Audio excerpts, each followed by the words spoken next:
You're listening to Bigger Than Belief, real stories about real faith with real people whose belief is unbelievable. I'm your host, Adam Duxter. Welcome back to Bigger Than Belief, where we share real stories about real people and real faith. Today is Thursday, July 16th, and today get ready to get pumped up because today's guest has spent his life, and specifically the last few years of it, training some of the nation's top athletes, helping NBA and NFL hopefuls prepare for the biggest opportunities of their lives. But as he trains their body, he's also working to train their spirit and their soul.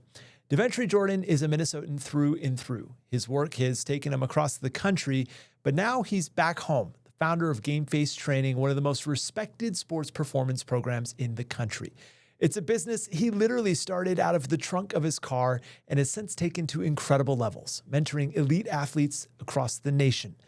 Through it all, his journey's been marked by sacrifice, perseverance, and a faith that has transformed everything. In this episode, we talk about fatherhood, grief, discipline, mental health, and one question he says changed the trajectory of his life forever. Where did you last leave God? This is a powerful conversation, and I think you're going to walk away challenged, encouraged, but also motivated and inspired from it. If this is your first time listening to Bigger Than Belief, we do this every single Thursday. Real stories about real faith with real people. If you are checking this episode out for the first time because someone shared it with you or you came across it somehow, please take a second and subscribe to this show. Click that follow button wherever you're listening so you don't miss any episode that we put out every single Thursday. Also, if you have been listening or you enjoy this type of content, please take a second and give us a 5-star rating wherever you're listening. If every single person did that, man, we would shoot up the charts. It would be incredible. That's the biggest way you can help us. Also, if you have been listening to this for a while, if you've checked out a few of our shows, please consider leaving us a review wherever you're listening, or even if you're just watching on YouTube, a thumbs up and a comment go a long way in helping us reach even more people. And lastly, if you do like this type of content and you're really passionate like we are about sharing faith stories in a way that is both real and authentic, but then also cuts through any of the confusion or the rhetoric we seem to see everywhere, please share this episode with another person that you think might enjoy it. For now, here is DeVentri Jordan. Well, we now welcome on a very special guest, someone who I've been excited to talk to for about a couple of months that we've been chatting. He's finally back in Minnesota, and I'm really excited to have this conversation because we're with DeVentri Jordan, the founder of GameFace Training, one of the nation's most respected sports performance programs. That's why you were not in Minnesota. Let's start with that, because you've been all over the map the last couple of months. What has been keeping you busy? Training, training athletes. I was in New York for the last few months, helping young men get ready, prepare for the NBA. I was in Brooklyn, New York, had a few young men who are deciding to leave college and to make the jump to go pro. So I was out there and helping guys mentally and physically and emotionally get ready to take that jump. You've been doing this work with GameFace now for, is it 14 years? 20. 20. Okay. It's 14 years since I incorporated the company, but I've been doing this work for over 20, a little over 20 years. How did you get your start with this work? Growing up, in my community, where I grew up at, we didn't really learn about healthy eating habits and what to eat, portion control.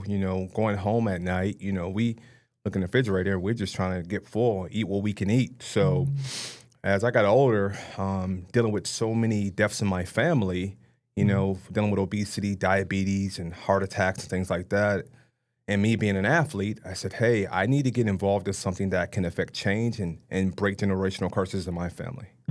Was it as easy as that? I mean, how did you take that feeling and make that first step? Well, going to college, first of all, I got a scholarship to St. Cloud State. I played football there. When I graduated, I took an internship with Under Armour, which led me to IMG Academies. I worked there for several years. I had a son, my first year of college, Deontay, at a young age with my wife now. I met her in high school.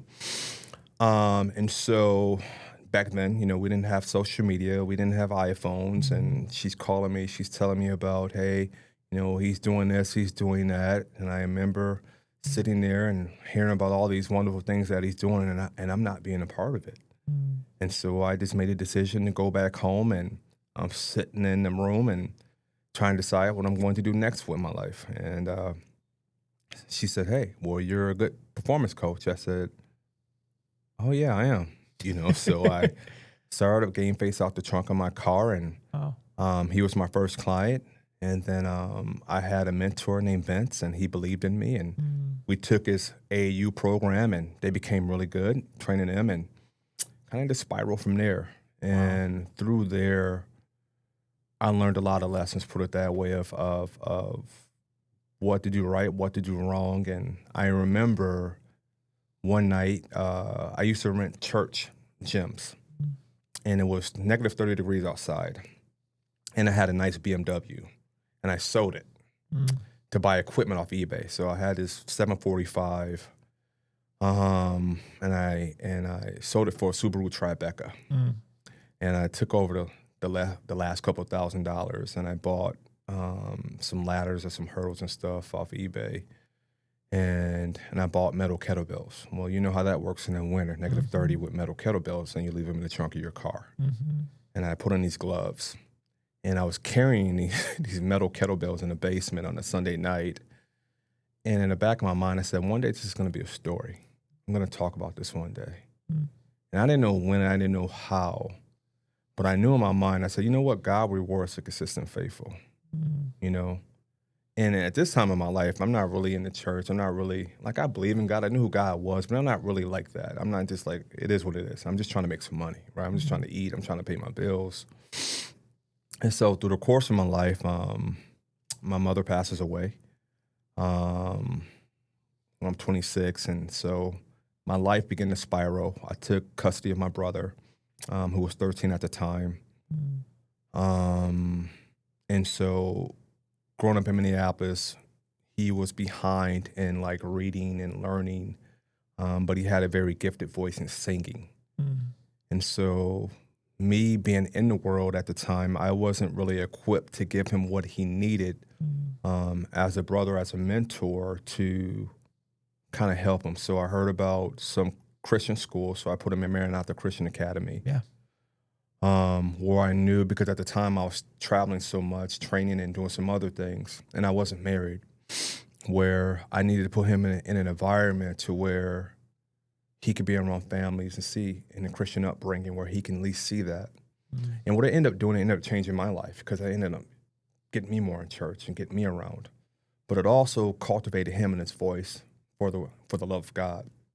So it became a part of Living Word. But ended up being a worship leader. And so I spiraled my business, because I met some mentors who helped me and guided me along the way and helped me grow my business and my brand, and kind of took off from there. I'm still in the world. I'm still very prideful about the things that I'm doing and trying to get ahead of God. And I remember being married and being evicted one day from a building, and dealing with the landlord's attorney. I'm kind of speeding up. I'm not telling you everything. I'm kind of like touching base on things. And my wife said something to me that was really profound. She said, where did you last leave God? And I said, huh? She said, where did you last leave him? And that really sat with me. And I had to really pray. That's really one of the first times in my life where I had really got on my hands and my knees. I really sat and I really just prayed for the first time in my life. Like, God, like, where did I last leave you? And I believe so many times in our life, we leave God. God never leaves us. And he's right there where we left him. And so once I figured that out, my trajectory of my life changed. Because from that point on, after I got evicted from this location, everything changed for me. Wow. Like everything. Wow. And then shortly after that, right before 2020, I got into a smaller space. And then my brother passed away. He was at 26. He was a worship leader for Living Word. died of natural causes, which I was stronger in my faith at the time. I wanted to spiral again, but I didn't. I went on a fast, and it's one of the first times that I really heard the voice of God speak to me. Wow. And he told me that, he said, DeVentri, you can never understand me. You're supposed to remain obedient to me. And that stuck with me. And so that really hit home for me. Wow. as a leader, as a person.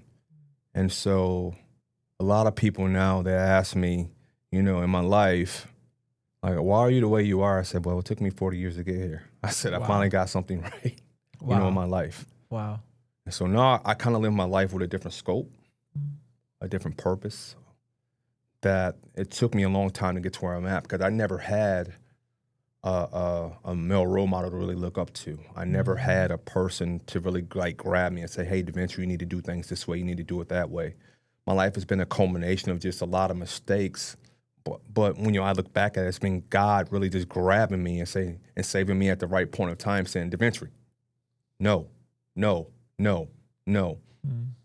it this way. So when I'm with these young men and I'm training them, they know I really care. Yeah.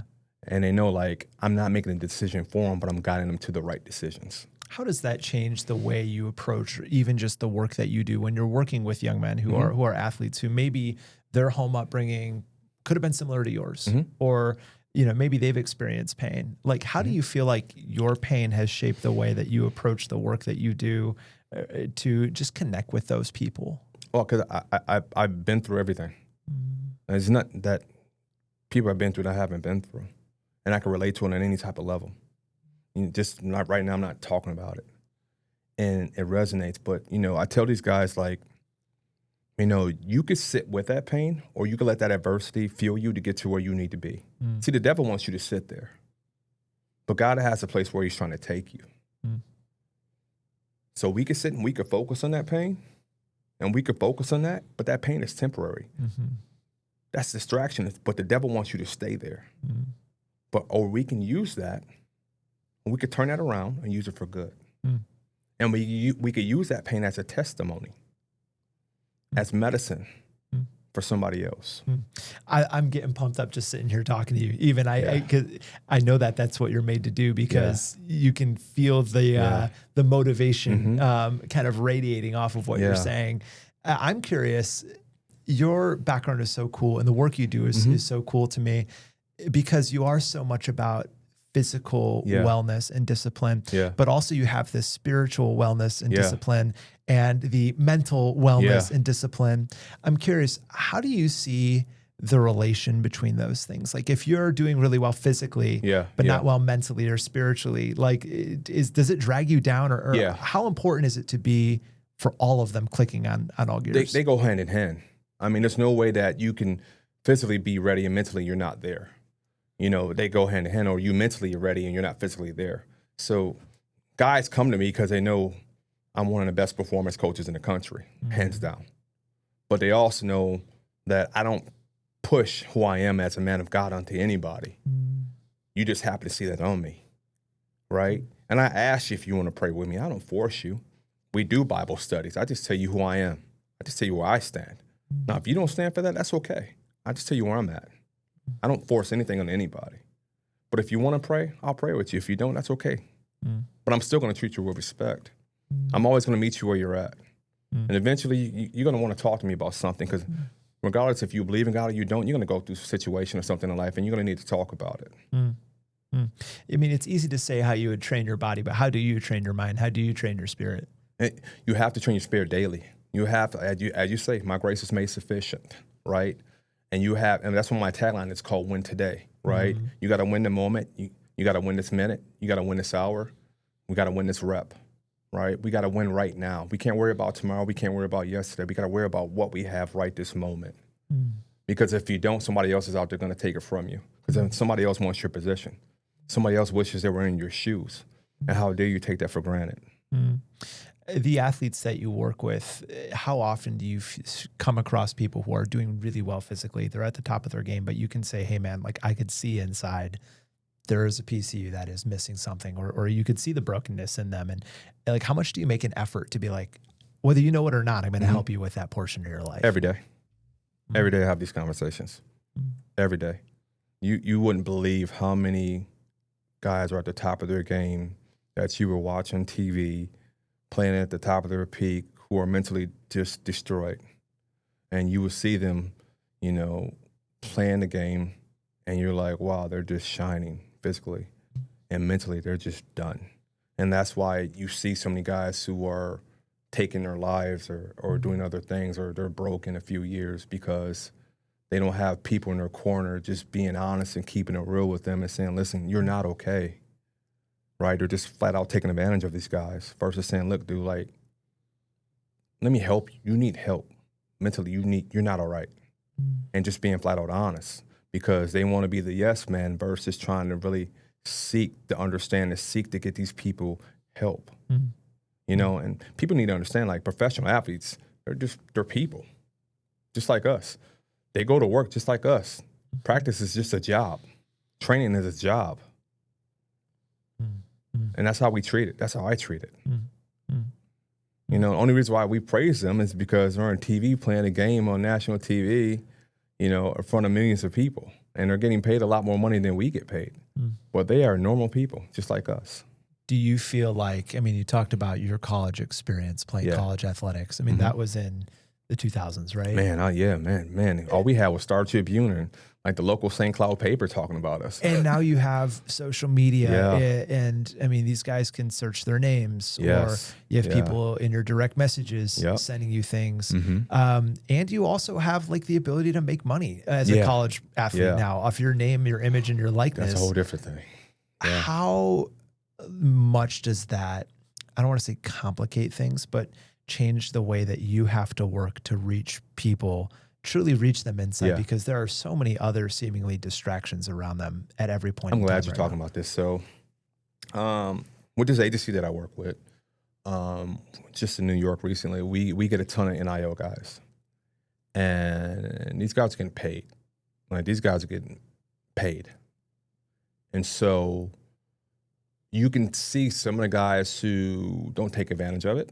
Some of the guys who treat it like, hey, I'm going to use this money to invest and to do things the right way.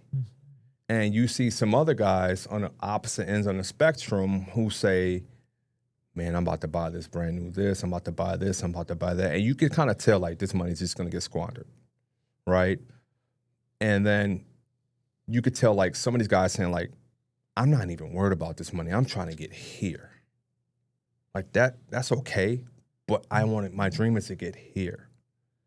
And 9 times out of 10, the guys that I tend to get around are the guys who wear that money's all right, but my dream is to be here.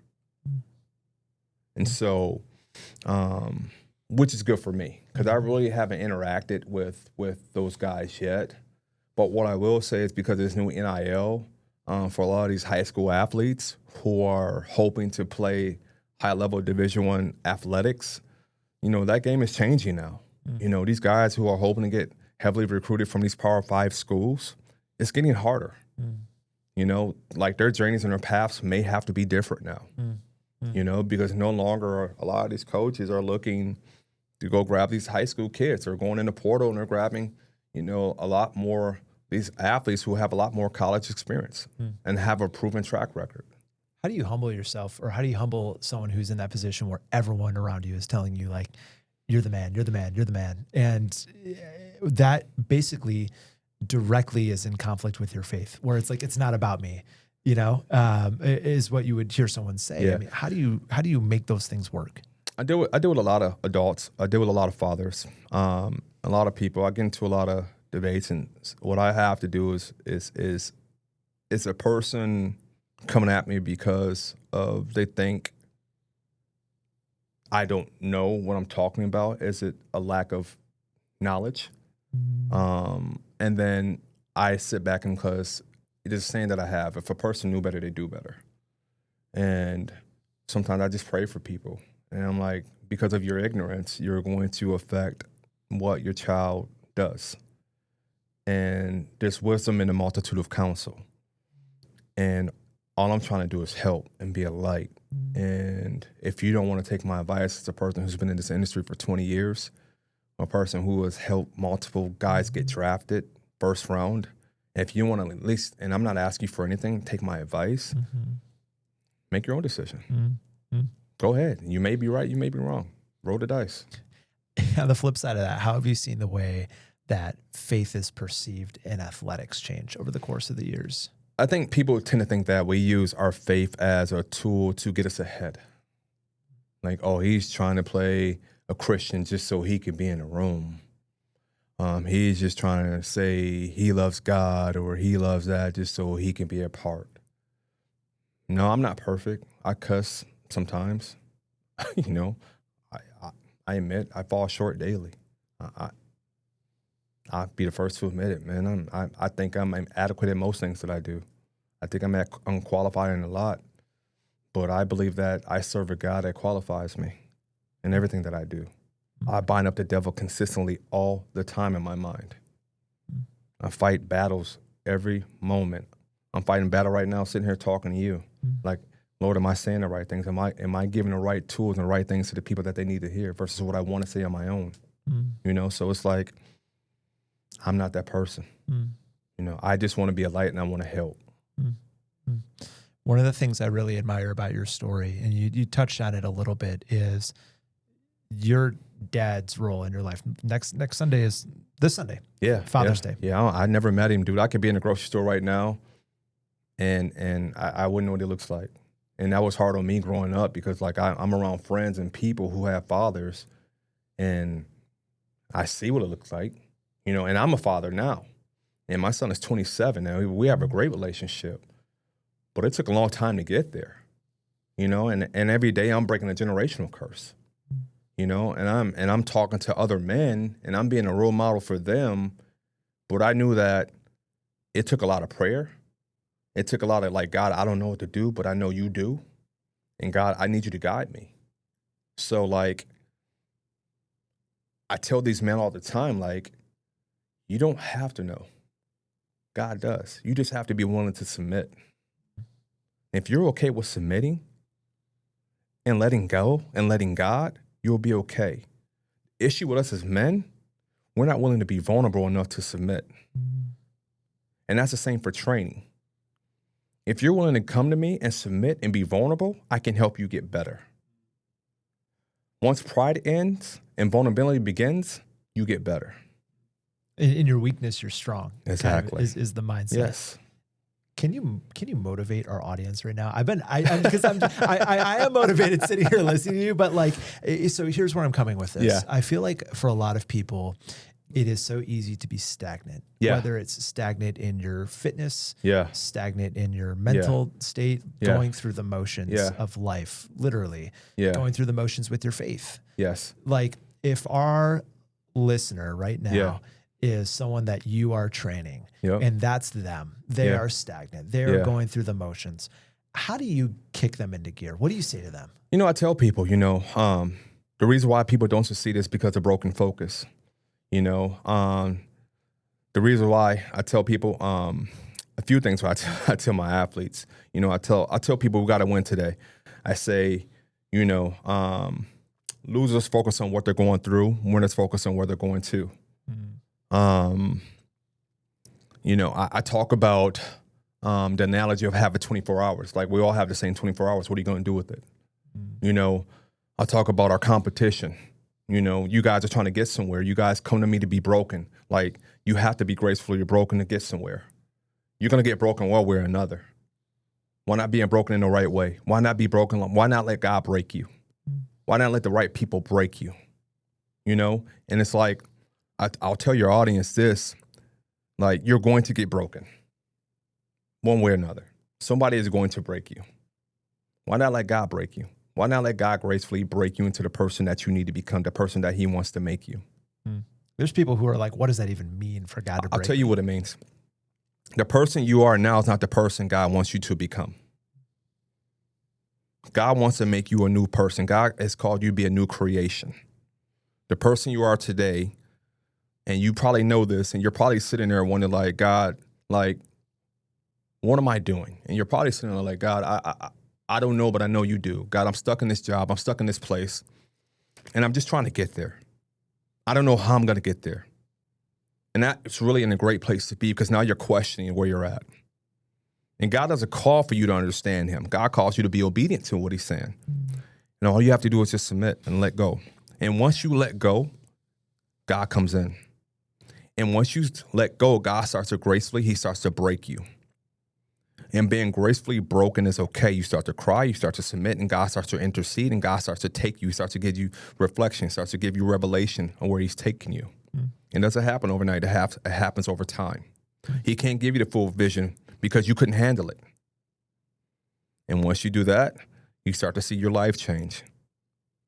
Your trajectory starts to change. There's growth in the discomfort. It is. Just like fitness. All the time. Man. And I tell these athletes, I'm going to gracefully break you. Man. What does the word discipline mean to you? Discipline means everything. Discipline is the way I live my life. You know, it's just like, it's a person. Like, you know, you could go eat McDonald's every day, right? Or you could go wake up and eat oatmeal. Like, I love Starbucks. But, you know, a couple months ago, I invested into an espresso machine at home. Nice. Right? And now I'm saving a ton of money. Every time I drive by a Starbucks, I want to go get it, but I carry my little coffee cup with me, and I'm like, I saved $8 today. You know? But it's being disciplined with the little things. You know? One of the things I love about that word discipline, too, is the word discipline and the word disciple share the same root word. And it's a verb. Yes. To learn. It is. Do you see that parallel? I know we talked about it a little bit, Yeah. but the parallel between discipline and being a disciple. Being disciple, but also being disciple is being in a community with other people who are discipling with you. You know, you got to think the disciples weren't by themselves. They were together. They were a group of people together. And when God sent them out, he sent them out 2 by 2. They weren't by themselves. So that's another thing. God didn't meant for you to do life alone. He doesn't want you to do life alone. So as you're being gracefully broken, make sure you're being around other people who understand that you're being gracefully broken, and they're along to be gracefully broken with you. And you know what's so cool is I don't tell this to a lot of people, but I feel like I always have this image of God. Like, do you ever think about like God and just what's he look like? You know, Yeah. What's the image you have? And like, I don't know if you can tell by looking at me, not a generational athlete. You look great. Look like you get it in though. Look like, you know. But I did play enough, you know, through high school. Yeah. Right? And I always have this image of God as like a coach, you know, because I feel like a coach's job is to get the best out of you. Yeah. And they want the best for you, but they push you. Right. And I always had coaches who say, I yell at you because I love you and I care about you and I know what you can be. Right. And just this image of coming off the field, you just made a great play and the coach is right there, you know, to just high five or to cheer you on. Or if you have a bad play, you go to the sideline, the coach is there, he picks your head up. Right. And I just feel like there is just this feeling like, yeah, that's what God's there to do. Yeah. I mean, how do you view God? God is coaching you. The Bible is your playbook. You know, better yet, I just got an analogy. He sent Jesus to run a place for you. Man. You know, like he even sent him to run a place for you. He sent him to run it for you. You just have to follow the playbook. The problem is we try to alter the playbook. I do it. I'm guilty of it. Right? Like he tells you how to run the play. And all you have to do is read the playbook and follow it. And better yet, even when we try to run the play our own way, he still forgives us. And he knows that we're going to do the play the wrong way. And he gave his son to die on the cross for us because he knows that we're going to run the play our own way.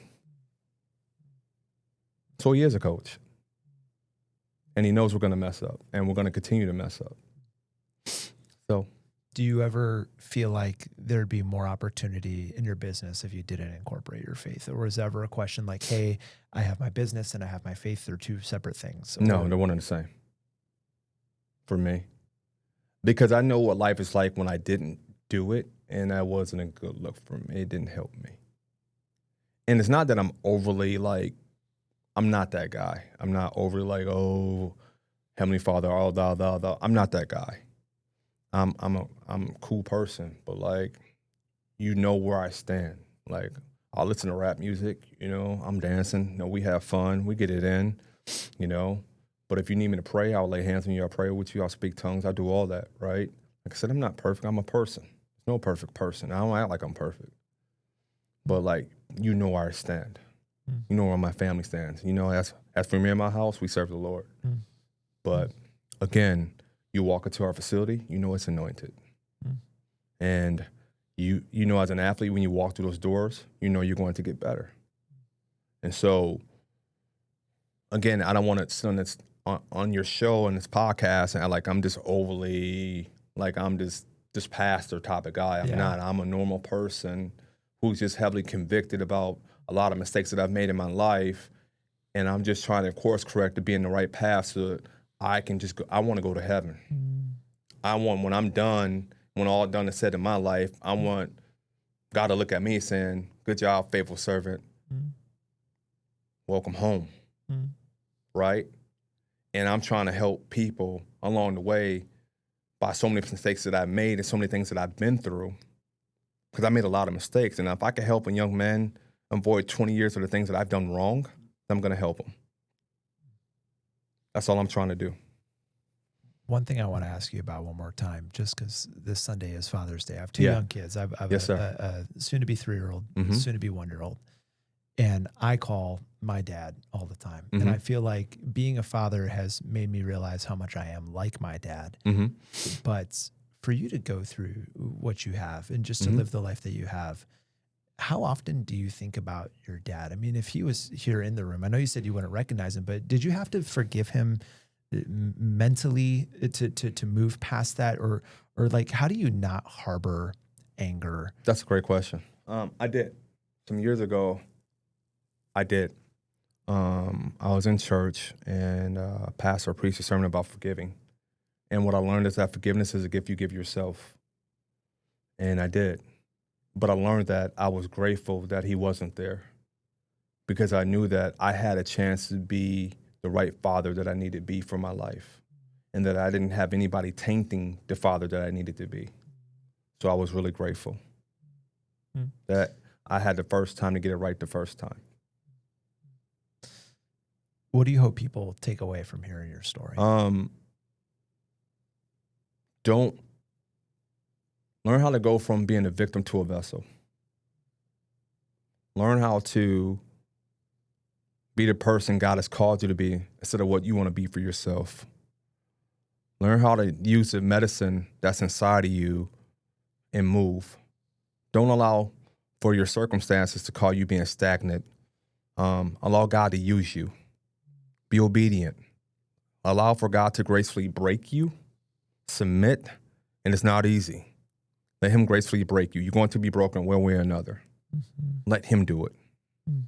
How can people keep up with the work that you're doing? How can they find you, connect with you? My Instagram is my name, DeVentri, DeVentri Jordan, D-E, Victor, E-N-T-R-I, Jordan. Like Michael Jordan. We're just not related. I wish we were. And our company website is GameFaceTraining.com. You look us up, schedule evaluation, come in. We're really good at what we do. We have a full training facility. We have 8 physical therapists on staff. We have several performance coaches where we're a great training facility where we blend medical and performance together. We have a nutritionist, athletic trainers. Like we truly meet athletes where they're at, and we truly care about you, and we will help you get better at any sport that you play.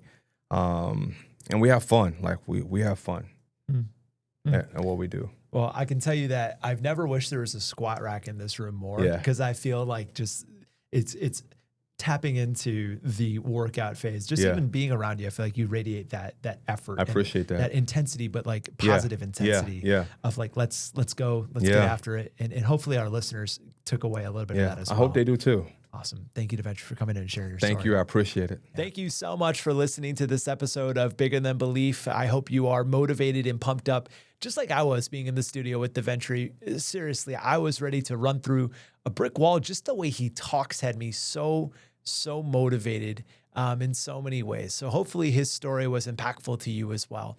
Again, please, if you have not done it already, give us a 5-star rating wherever you're listening. It takes 2 seconds and helps us so much, way more than you would ever realize.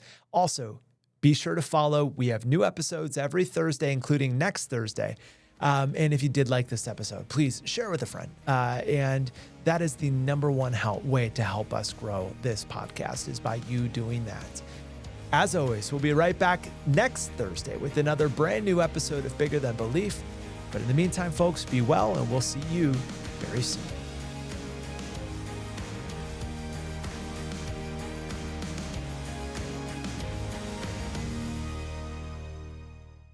Love podcasts? Love Minnesota? Check out the WCCO podcast studio lineup. Hear the top stories of the day with 4 things to know. Discover top female athletes and teams from around the state on women in sports. Dive into stories about faith and belief, from your local leaders to your neighbors next door, with Bigger Than Belief. Stay in the know on the go with the WCCO podcast studio. Go to WCCO.com/podcasts.